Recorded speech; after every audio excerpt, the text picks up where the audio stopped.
Hey, it's Low Profile. I'm Markley Morrison, and this is the fifth installment of highlights from this year's Scherler Sundays concert and interview series. Today's show was recorded on July 16th, 2023, behind the Carnegie Library in Olympia, Washington, and features performances from the San Diego band The Gift Machine and Hot Rush. Plus, Joshua James Amberson reads from his latest book, Staring Contest.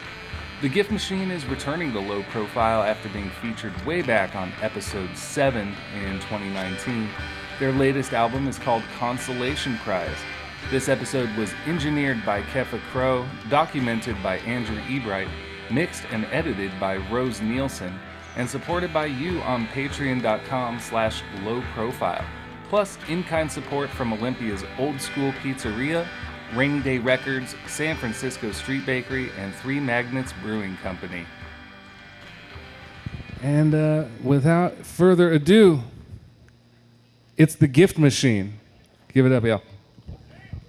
Thank you. Here we go. Okay, 2, 3.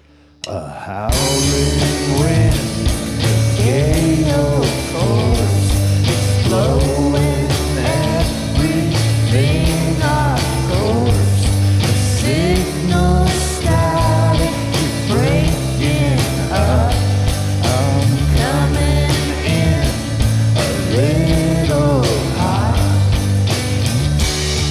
The shadows are stretching, you're keeping me guessing. A real wild road. Sawdust and grist. I took a swing and I missed. That's how it goes. Terra firma, quite uncertain. I feel a little bit worried, but don't interrupt. I'm trying to work up the courage.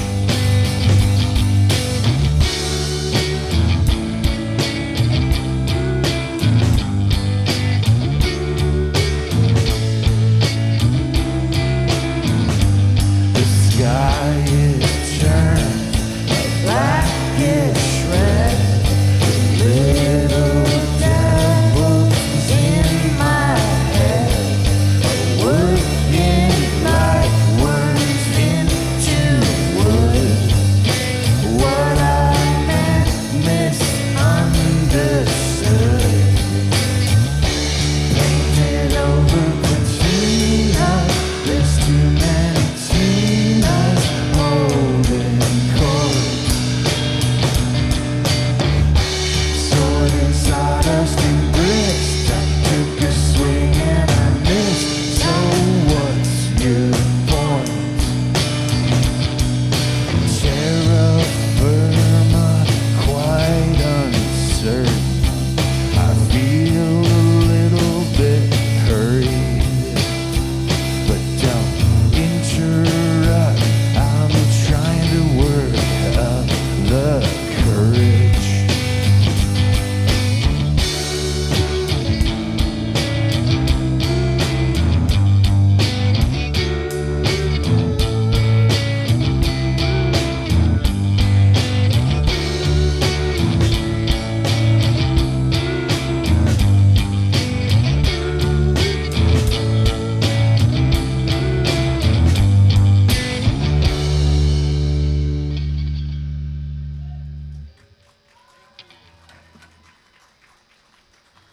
Thanks so much.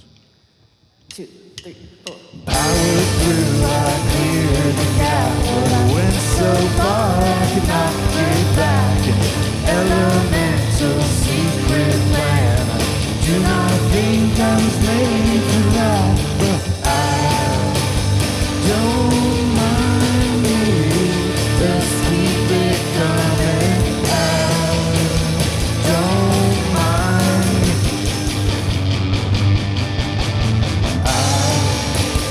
Don't mind me, just keep it coming. Don't mind me. And I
We've been on tour in the Pacific Northwest for the last 8 days. This is our 7th show. I can tell the practice.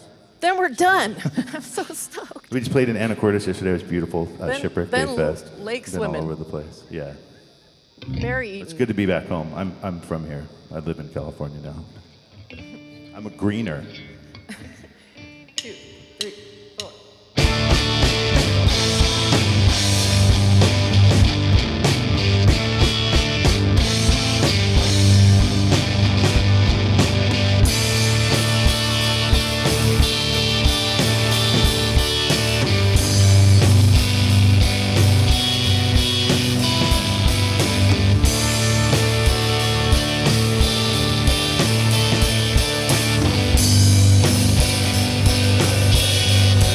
Who's in the kitchen making the switch turn from on to off again? And who knows when we can fix it? A momentary glitch turns to monumental damage done. I'll do what I can. I'll run from the man. I'll dance with my pants off. Who knows where or when we can fix it? I'm doing these things like a puppet on a string. I swear, who knows how long it could be till I'm free. I fell off of the map.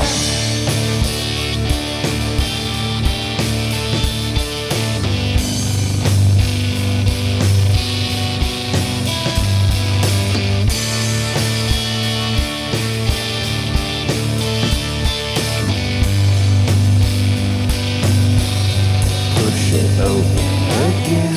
There was no why or when. There were no clues. I could not follow you on your trail. There is a moon ahead, but it's passing us fast. It's passing us fast.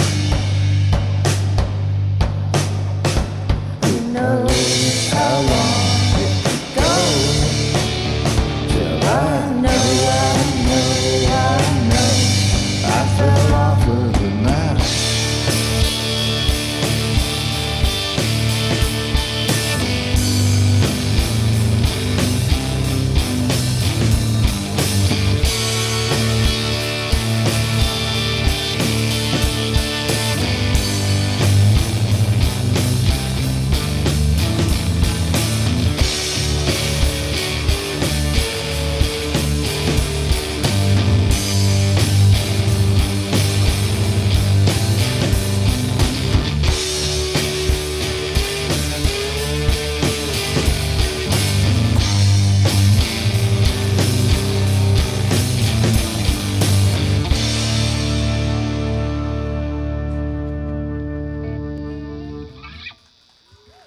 Thank you very much. Thank you so much, the gift machine. Thank you, sir. It's been a minute since I seen you up this way. Yeah, we haven't been back up here since 2019. 2019. I think, well, we played in Anacortes acoustic like in 2021, I think, 2 Yeah, years ago. yeah. So exactly 2 years ago, yesterday, yeah. Yeah. But it's a little different. We had a band Yeah. last time we were up here, 5-piece band, but the guitar player moved to Portland during the pandemic, and the bass player, she had a baby. Had a baby. And she was going to come with us, but we all kind of came to our senses about a baby, you know, On the road. in a for- car was with 4 ready. people. Yeah. I have an empty nest, so it's something to have a baby in the car. Oh, yeah. Yeah, Yeah, yours are just recently grown up and out of there. out of there, yeah. Yep. So, so a lot more time for rock and roll now? Yeah. Yeah. Yeah. Yeah. Is that cathartic? Yes, I'm Is that- loving it. Loving it. There's Yeah. a lot of time for rock and roll and other things. There's a big lot of things. This world opens up. Yeah, traveling and all kinds of things. Like Yeah. anything you really want to do at whatever time you want to do it. So that's probably the best thing. Yeah. Yeah. Yeah. You're a I mean, can you agree with even that. you can't imagine yet. There's no, it's not close for you. No, it's not. I can't see that far into the future. Yeah. But it's good to know. And you were working on some movies and stuff, Dave? Yeah, I've been video editing for a long time. I have some good documentaries coming up in the music world, but I can't really talk about it. I told you some stuff that I'm not supposed to say, but it's some good stuff. Good New York 60s, 70s documentary that hasn't been done on some cool bands, so I'm pretty excited. It's kind of like my dream gig. Still in the photography business, Yep. I see. Yep. I Yeah. shoot people for a living. Yeah. And then for fun, Assassin. it's film and alternative process. That's what the shirts are. So that's my fun. Excellent. All right. Speaking of process, the new record. Yes, sir. Can you tell me all about it? All about it? No, Yeah. well, a lot of the record was recorded with the band that I was mentioning, and it was kind of my fantasy to always just record, like, not be so like we're going to record now and everybody gets nervous. Kind of like a Neil Young thing. He just records everything. And that's why he gets those great performances, because recording is just part of performing, you know? Yeah. And so we just recorded our practice for like 4 or 5 months, and we got a lot of good takes that way that was just really organic, like cool interplay of band, you know? Yeah. And then the pandemic hit. Then I Right, kept writing right. more songs, and I didn't want to put the record out during that. So there was a lot of stuff that was recorded during the pandemic, but we tried to match the feeling of the like more live recordings, and it's kind of hard to tell what's what. That was Cool. what we were going for. So Okay, so it's a mixed bag. yeah, it came out nicely. Excellent. It sounds like more like there's more stuff going on than two of us making a bunch of racket. It's like a band, nice. you know. Yeah, it's a lot. It sounds like people got together and played some music, Yeah, and in fact, that's what's happening. what's happening? So this is how many albums now for the Gift Machine proper? You're going to have to answer that. I don't. Probably 9 or so, 9. something like that. You don't challenge that? No, I I came don't around in know. I might be- 2006, so there was some It might before be that. I 8. don't even know. There's how Might some, be 8 yeah. and an EP. I think maybe it's 9. I don't remember. I quit counting. Oh, come on. It's not that many. We did like 37 albums last year. They call me, Pollard Jr. No, I mean, you blink, you wish. miss it, yeah. Why did you go to Evergreen? What was that all about? I went to Evergreen. I really wanted to get into. So I was young and idealistic, and I wanted to find the truth of the world. And I was into science. I was good at like science and math, but creative too. And so I went to Matter in Motion, and I was thinking like, I'm going to learn how the world works. I wanted to get into kind of like plant medicine, genetic stuff, like, because I get so irritated when they're like, the pharmaceutical companies spend all this money researching plants and then change one chemical and say the plant stuff doesn't work. I just wanted to, anyway. But studying science at Evergreen and doing seminar, I'm like, the truth is this like fluttering bird, especially in the sciences. It's like it's changing all the time, and it's like I realized I didn't want to be a scientist, but I did learn how to learn at Evergreen. So I always say That's that. good. Yeah, Yeah. I had a great experience. And you know how to be a scientist if you want to. Right, troubleshooting comes in handy. Yeah. Yeah, it's good. Well, I mean, speaking of which, there's a science down to you got your music down to a science. You consistently keep sounding like the Gift Machine. It's comfort music. Well, thank you. I feel like wasn't it comforting to hear some of that sonic blanket that you guys bring Well, thank you. on a hot day even. We're like It's your, still a your blanket. musical nourishing nervine. Yeah. Goals. I mean, that's my goal anyway. Well, I want to thank you guys for making it all the way up here. And Thank you for having us. Yeah, thank you so much.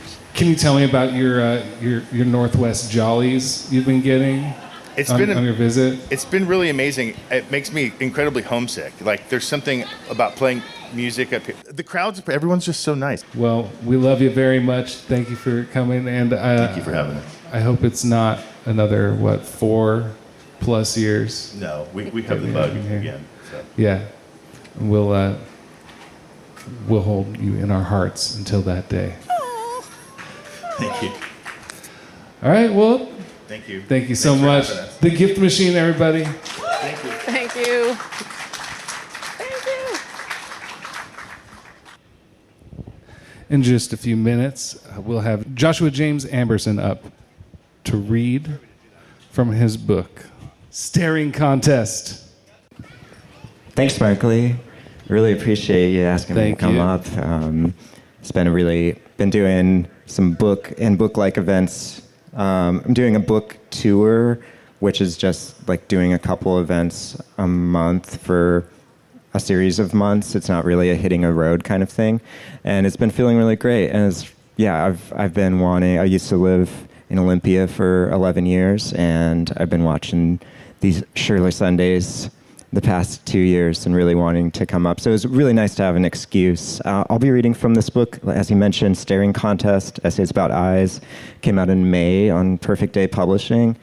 And it's an essay collection about if we're sighted, how we use our eyes or how we relate to our eyes in various different ways. There's a memoir thread in it about having an eye condition and having vision loss at certain points in my life. But there's also a lot of just thinking broadly about how we see the world in different ways. And so I'm going to read just a really short part of an essay about photography. And I know Gift Machine got us started on the photography thread about shooting people for a living, which is actually, some of that is in this essay. I won't be reading that section, but I thought that was kind of neat that, and it's also really nice to play with, read with Gift Machine, because I actually played in some bands. I played shows with Gift Machine in the late aughts, so it feels like a really fun throwback, And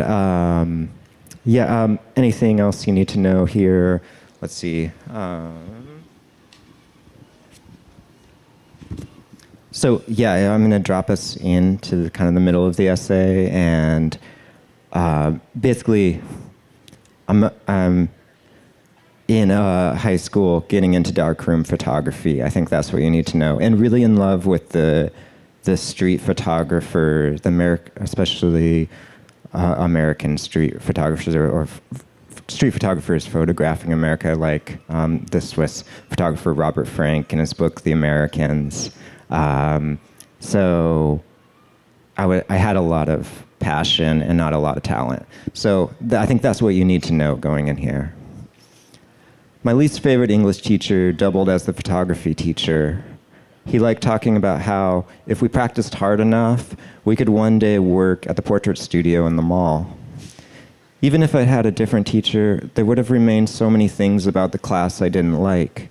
The way we all crowded into the dark room together, everyone watching over your shoulder, the fact that we had to stay after school to get anything significant done.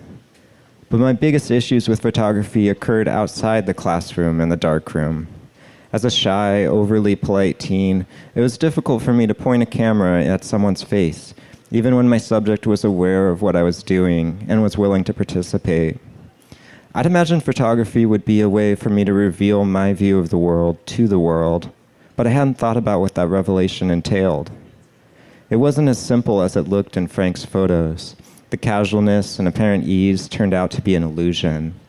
So I opted to take pictures of coffee mug handles and train rails, stacks of bricks and chair shadows. Even then, I had to deal with other people. Each time I took a picture in public, there was someone asking what I was doing while I was doing it. I told myself that these people just couldn't imagine the ordinary transformed. The truth was that I didn't want to admit the obvious.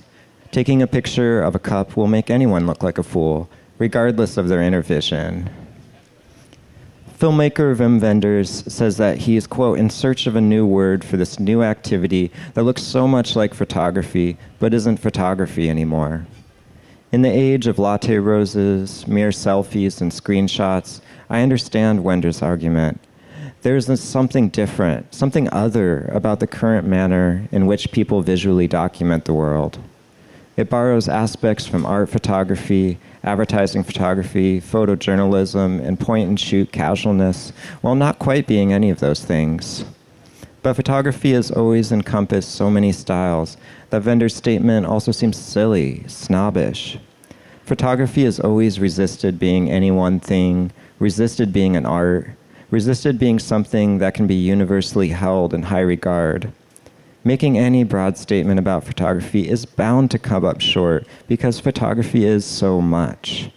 Photography is Sears portraits, gallery art, journalism, and porn. It's a mountain range at sunrise, an abstract pattern on the surface of a body of water, a small rodent approaching extinction, a wool sweater on a handsome model. It's bacteria on a petri dish, bodies at a crime scene, stars forming in the Eagle Nebula. It's framed portraits on the mantle, old Life magazine special issues at the thrift store, dusty albums on the bookshelf, the headshots of aspiring actors, Instagram feeds, Facebook profiles, press photos. It's weddings, graduations, and the first day of school. It's disposable cameras, point and shoots, XLRs, Polaroids, medium and large formats, but now mostly phones. It honors, it exploits, it educates us, it turns us on and turns us off. Photography evades us, Roland Barthes writes. We might say that photography is unclassifiable. In community college, I did a series in 24-hour grocery stores late at night, photographing my stoned friends examining fruit. I shot from the hip at checkout lines, parked myself at the automatic doors, and tried to embrace the endless rows of overbearing fluorescents. As if doing a project in the least ideal lighting conditions wasn't already challenging enough, I decided to expose the images with transparency overlays where, in my childish scrawl, I scratched in lines of poetry I'd written. The result looked like an accident, barely legible words existing without explanation at the bottom of each print. I liked it, I'd put a lot of thought and time into it, but to most people, it was more or less unintelligible. I should have started with something simpler, something straightforward, but I couldn't allow myself to be a beginner. I had too many ideas for that. I did a photo series of my friend in his garage, hood up on his car, shop light playing off the metal, contrasted against the surrounding darkness. I spent the entire session underneath, hidden, looking up through the gaps between the blocks and the hoses. This was where I was most comfortable, with one other person in a private location, the subject at ease, doing something they loved. During these years, Walker Evans' words were a mantra I prominently displayed in my journal. Stare, pry, listen, eavesdrop, die knowing something, you are not here long. His encouragement inspired me to be brave, to put myself out there without worrying how others responded. Deep down, though, I didn't want to pry or stare, didn't want to make people uncomfortable. I wanted to soothe, to calm, to assist in helping another person lower their guard. But here was the problem. As far as I was concerned, artists didn't work like this. This was the train of yearbook and wedding photographers. Necessary roles, sure, but never imbued with the importance and romance of art. I tried to ignore the fact that my skills were likely more suited to the mall portrait studio than the art world. I tried to push myself out of my comfort zone, but every time I picked up a camera, I questioned who I was. I'll stop there. Thanks. Markley's going to come up, ask me some questions. So you've been in the zine world for as long as I've known you. Yeah. And probably longer. Probably longer, yeah. Yeah. Mm-hmm.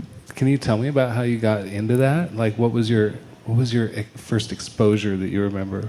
Well, I got into zines in the mid-'90s. I was in middle school and living in Snohomish, Washington, outside of Snohomish in the rural area, and didn't have a lot of connection to art scenes or anything like that. And but my mom had a subscription to Spin magazine, and at that time they reviewed zines, and they just had a title, a review, and then somebody's home address. Right. And an amount of money that zine cost. So I didn't really understand what zines were when I read my first zine review, but I sent, $2 in an envelope to a random address and got a zine back, and I was hooked.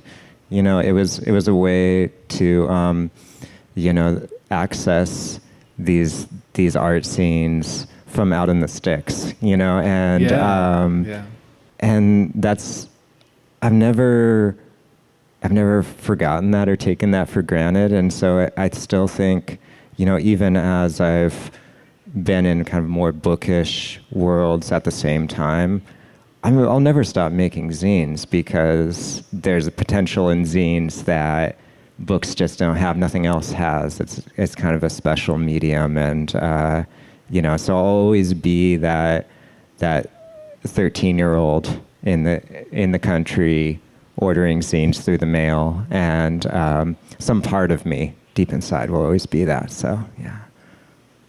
Were you sort of a curator before that? Like, when did that sort of thing? I should clarify. So you ran a distro for a long time here in Olympia called Miss Valerie Park. Yeah. And that then that sort of transitioned into Antiquated Future. Yeah. Around the time I moved, which is 10, 11 years ago. Yeah, we changed our name to Antiquated Future. Also a label, and Guide and Bear that plays next week is on the label, and some other great Olympia artists. And so there's still a strong, and a lot of the zines we carry, or at least some of the zines we carry, are from Olympia writers and artists and zinesters. And so, I try to, even though I don't make it up as much as I used to, I feel like Antiquated Future still has a strong kind of connection to Olympia. At least I hope so. Yeah, it's got a limb. It's got a limb attached to Olympia. Yeah, it's kind of like a creature, and this Olympia is one of its many limbs. Yeah. So I wanted to. I haven't finished it all the way yet, but How to Forget Almost Everything is the first novel. Yeah, it came out last fall. Yeah. It's like a coming of age around the financial crisis, and kind of figuring out how to move forward with someone in your family whose mind is changing. Yeah. And it's a heavy concept. It's a YA novel technically. Yeah. I guess the protagonist is a YA. Yeah. Protagonist is a YA. But it's beautifully written, and I was wondering what the process was for that particular story, and how you kind of landed on that, went with it. Yeah, it's a little bit of I guess different than I often work, and maybe because I do more nonfiction writing than fiction writing. But that book started about 8 years ago, and it was just through a free write. The first person narrator just started, it just happened.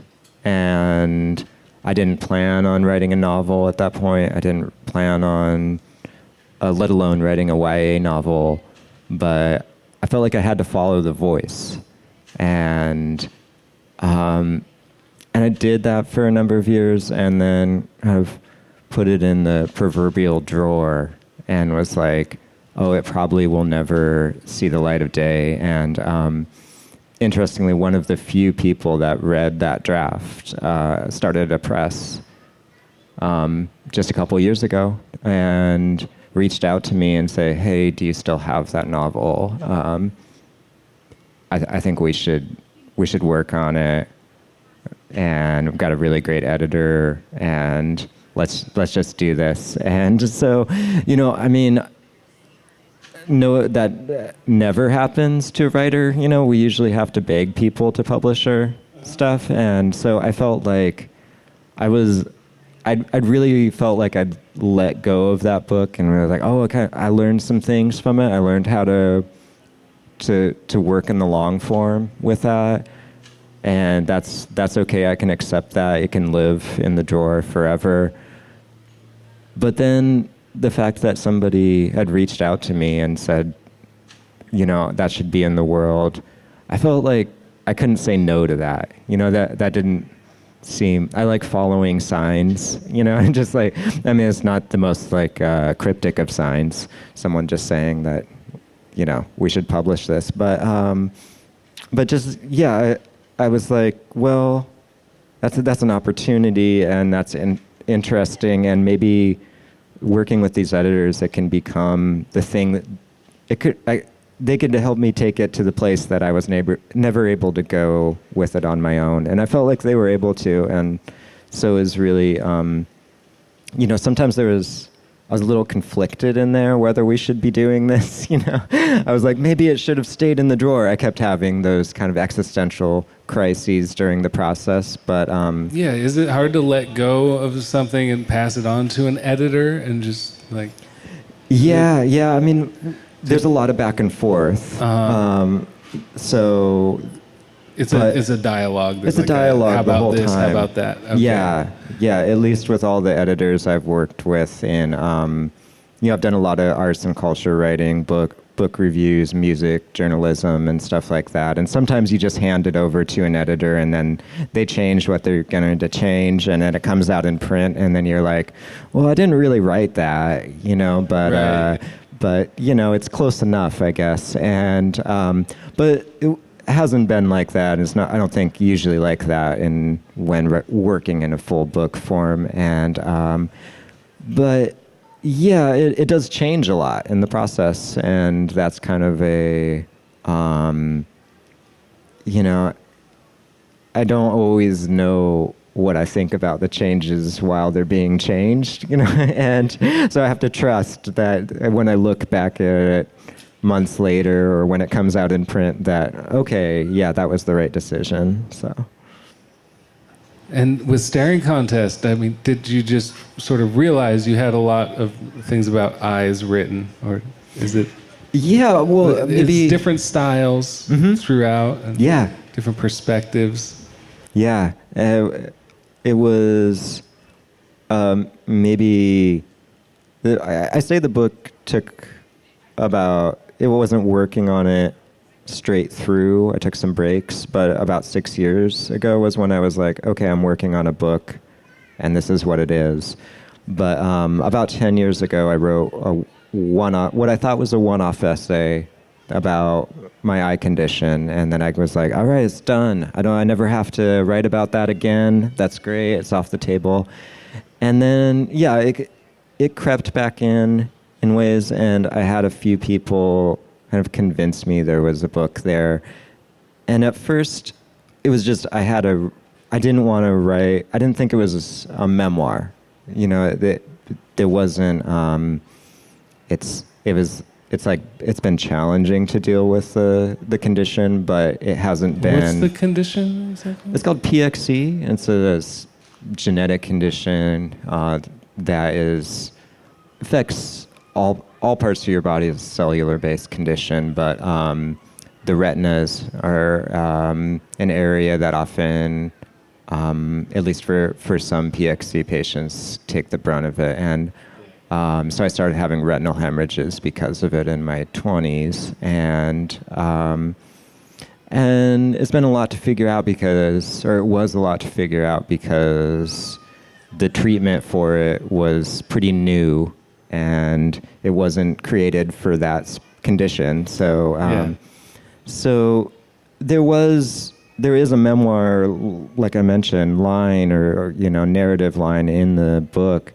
But if it was just that, I would find it really boring for myself as a writer. And so when some friends were like, I think there's a book here, I was like, there's not a book here. You know, it's not a memoir. And they're like, well, start thinking thematically. Like, think about what are some eye and vision related things that you think about that maybe other people aren't thinking about all the time. And once I had someone say that to me, I was like, I just had 20 ideas. You know, I was like, oh yeah, I could write an essay about that and an essay about that. And it just, I was convinced as soon as I was stopped thinking people were telling me to write a memoir, and people were telling me to write something, more expansive and a little weird. I was like, oh, I can do that. So, it was really, I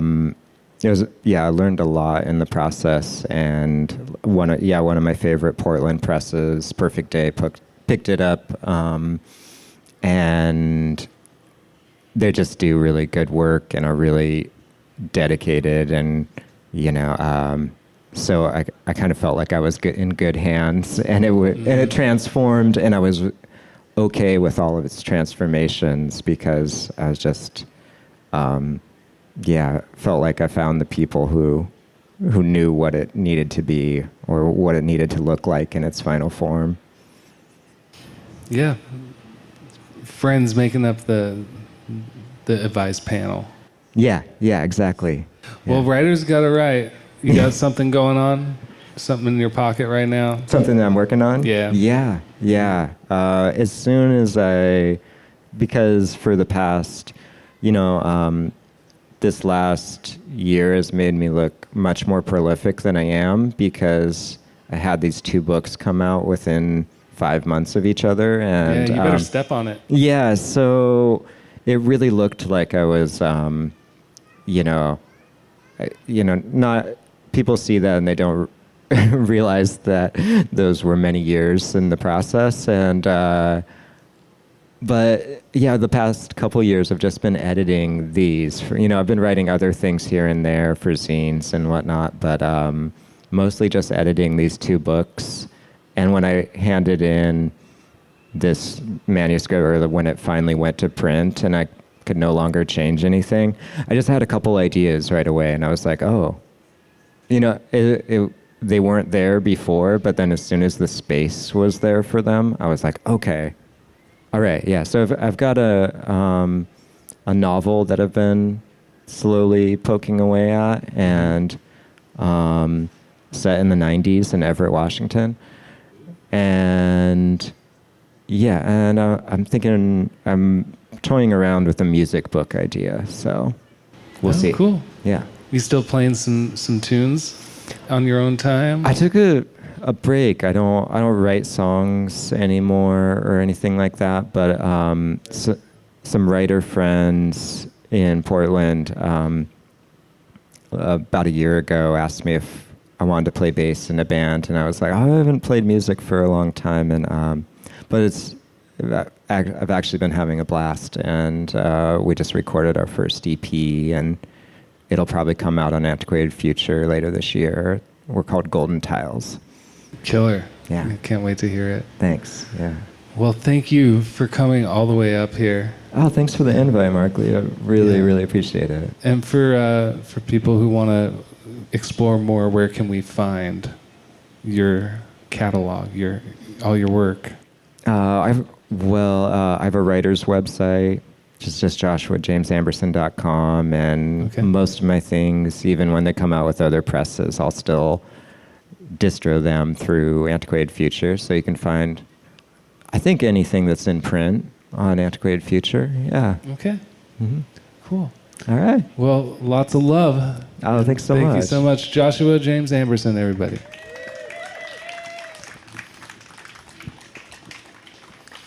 And we've got Hot Rush coming up in 3,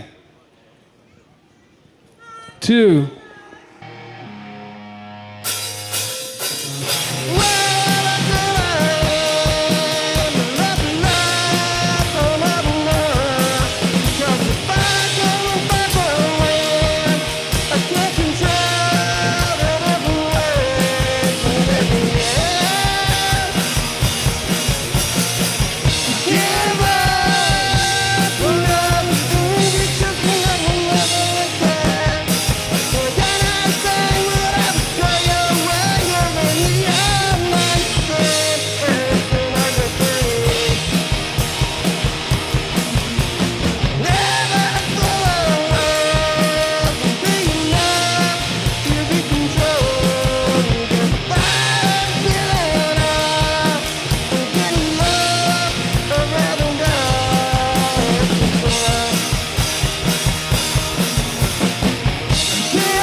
So why did you start Hot Rush?